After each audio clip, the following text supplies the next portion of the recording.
warahmatullahi wabarakatuh.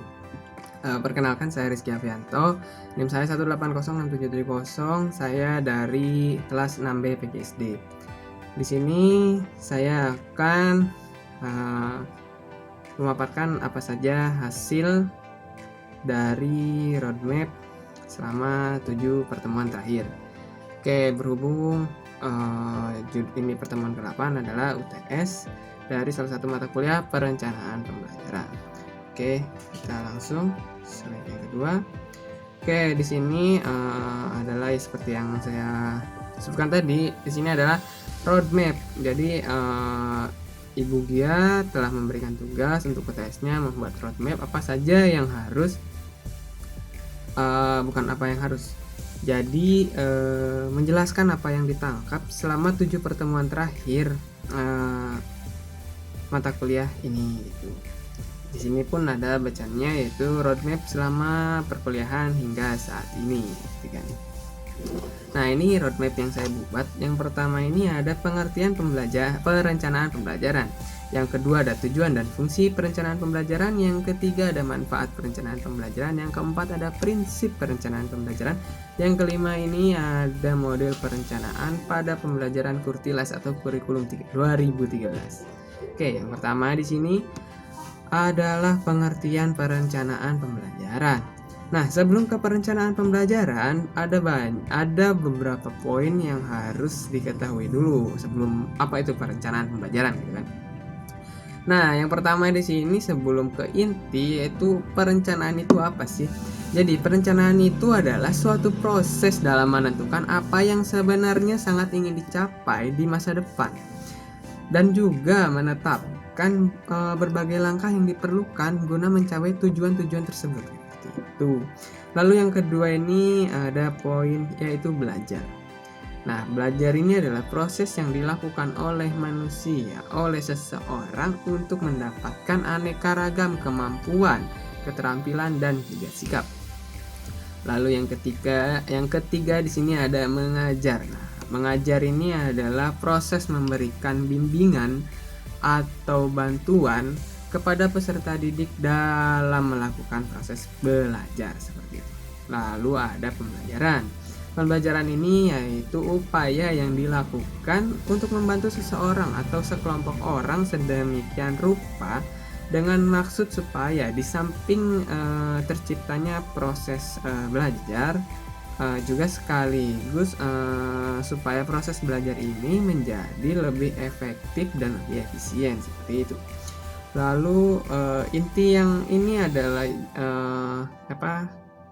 perencanaan pembelajarannya kan. Nah, sekarang adalah perencanaan pembelajarannya, yaitu perencanaan pembelajaran ini bisa diartikan dari keseluruhan bahwa perencanaan pembelajaran itu adalah suatu kegiatan yang direncanakan untuk mengembangkan evaluasi dan pemeliharaan situasi dengan fasilitas pendidikan guna pencapaian tujuan pembelajaran. Nah, itu adalah pengertian yang selama ini saya dapatkan selama 7 pertemuan terakhir yang saya tangkap. Oke, selanjutnya ada pembahasan tujuan dan fungsi perencanaan pembelajaran gitu. Kalau ada tujuan pasti ada fungsi, kalau ada fungsi pasti ada tujuannya. Nah, yang pertama ini ada fungsi perencanaan pembelajaran dulu, ada 6 poin. Yang pertama ini ada memberi guru pemahaman yang lebih jelas tentang tujuan pendidikan sekolah dan hubungannya dengan pembelajaran yang dilakukan untuk mencapai tujuan itu. Lalu yang kedua ini ada membantu guru memperjelas pemikiran tentang sumbangan pelajarannya terhadap pencapaian tujuan pendidikan.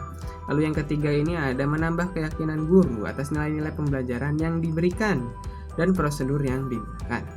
Lalu yang keempat ini ada membantu guru dalam rangka mengenal kebutuhan-kebutuhan siswa, minat-minat siswa, dan juga mendorong motivasi belajar siswa. Yang kelima ada mengurangi kegiatan yang bersifat trial dan error dalam mengajar dengan adanya organisasi yang baik dan metode yang tepat. Yang terakhir, fungsi yang terakhir ini ada membantu guru memelihara kegairahan mengajar dan senantiasa memberikan bahan-bahan yang terupdate pada siswa gitu. atau ter-up to date mungkin ya, sama saja. Lalu selanjutnya ada tujuan perencanaan pembelajaran. Nah, dari sekian banyak tujuan perencanaan pembelajaran, saya simpulkan bahwa tujuan perencanaan pembelajaran ini tuh bertujuannya untuk mengarahkan dan membimbing kegiatan guru dan siswa dalam proses pembelajaran. Nah, tujuan perencanaan ini tuh tidak hanya penguasaan prinsip-prinsip fundamental saja, tapi juga mengembangkan sikap yang positif terhadap program pembelajaran, meneliti dan menentukan pemecahan masalah pembelajaran juga. Lalu yang selanjutnya di sini ada manfaat perencanaan pembelajaran. Gak mungkin dong satu hal nggak ada manfaatnya kan, apalagi sebuah perencanaan gitu. Pasti ada lah manfaatnya. Nah, di sini itu ada 6 poin. Yang pertama ini manfaatnya sebagai petunjuk arah kegiatan dalam mencapai tujuan. Lalu yang kedua ini ada sebagai pola dasar dalam mengatur tugas dan wewenang bagi setiap unsur yang terlibat di dalam kegiatan. Lalu yang ketiga di sini ada sebagai pedoman kerja bagi setiap unsur, baik unsur guru maupun unsur murid. Yang keempat di sini ada sebagai alat ukur efektif atau tidaknya suatu pekerjaan, sehingga setiap saat diketahui ini ketepatan atau kelambatan kerjanya bagaimana gitu. Jadi kita bisa tahu alat ukurnya apakah ini efektif apa tidak dalam suatu hal seperti itu. Lalu yang kelima ini ada untuk bahan penyusunan data agar terjadi keseimbangan kerja seperti itu.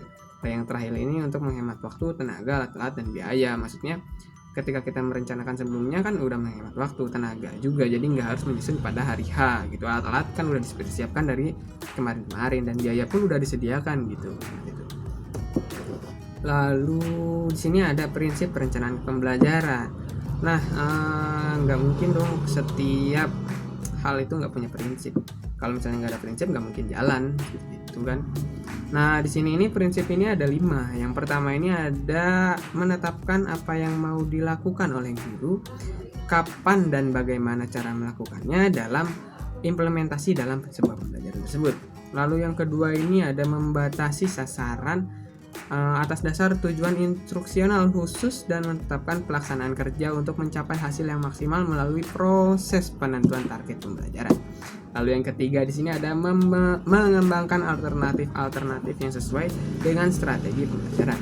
Lalu yang keempat di sini ada mengumpulkan dan menganalisis informasi yang penting untuk mendukung sebuah kegiatan pembelajaran.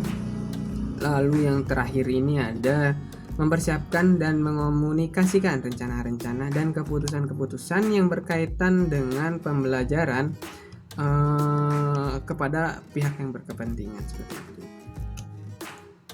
Lalu di sini yang terakhir yang terakhir tadi kan ada model perencanaan pada kurikulum 2013 kan, apa aja modelnya gitu kan.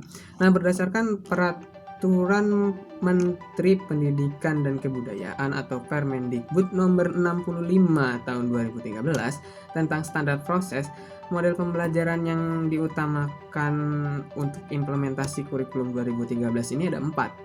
Yang pertama ini ada model inquiry, yang kedua ini ada model discovery, yang ketiga ini ada PBL atau project based learning. Yang ketiga ini ada PJBL, project based learning, dan yang terakhir ini ada PBL atau problem based learning seperti itu. Lalu ini kan tadi udah disebutkan kan model-modelnya apa. Nah, ini adalah artinya. Nah, di sini model utama ke-13 atau model yang diutamakan untuk implementasinya pada kurikulum 2013. Yang pertama ini model inquiry. Nah, apa sih model inquiry ini? Model inquiry ini biasanya lebih cocok dilakukan atau digunakan pada pembelajaran matematika, tapi bisa untuk mata pelajaran lain asal sesuai karakteristik KD atau materi pembelajaran ya. Yang kedua ini ada discovery. Discovery ini ya seperti namanya discovery atau mencari atau search atau ya discover ya itulah sejenisnya. Nah, model ini tuh untuk mengembangkan cara belajar siswa aktif dengan menemukan sendiri, menyelidiki sendiri, maka hasil yang diperoleh oleh siswa tersebut itu akan tahan lama dalam ingatan dan tidak akan mudah untuk dilupakan oleh siswa. Lalu di sini ada PBL atau Problem Based Learning. Namanya saja udah problem, berarti berbasis masalah. Nah, PBL ini itu bertujuan merangsang peserta didik untuk belajar melalui berbagai permasalahan yang nyata dalam kehidupan sehari-hari, lalu dikaitkan dengan pengetahuan yang dimiliki oleh siswa ataupun dikaitkan dengan pengetahuan yang akan dipelajari oleh siswa tersebut. Nah, yang terakhir di sini ada Project Based Learning atau PJBL yang tadi saya salah sebutkan seperti itu. PJBL ini tuh memfokuskan pada permasalahan kompleks seperti itu yang diperlukan peserta didik dalam melakukan investigasi dan memahami pembelajaran. Nah, mereka ini melakukan ini tuh melalui investigasi yang tadi itu, lalu nanti tuh kita tuh membimbing peserta didik tuh dalam sebuah proyek yang kolaboratif atau yang kolaborasi sejenisnya seperti itulah pokoknya. Nah, mungkin sekian yang bisa saya sampaikan. Terima kasih. Lalu tetap semangat, stay at home, stay safe. Jangan lupa untuk menjaga kesehatan, protokol kesehatan selalu diterapkan. Hand sanitizer, masker wajib. Dan terima kasih. Mohon maaf bila ada kekurangan,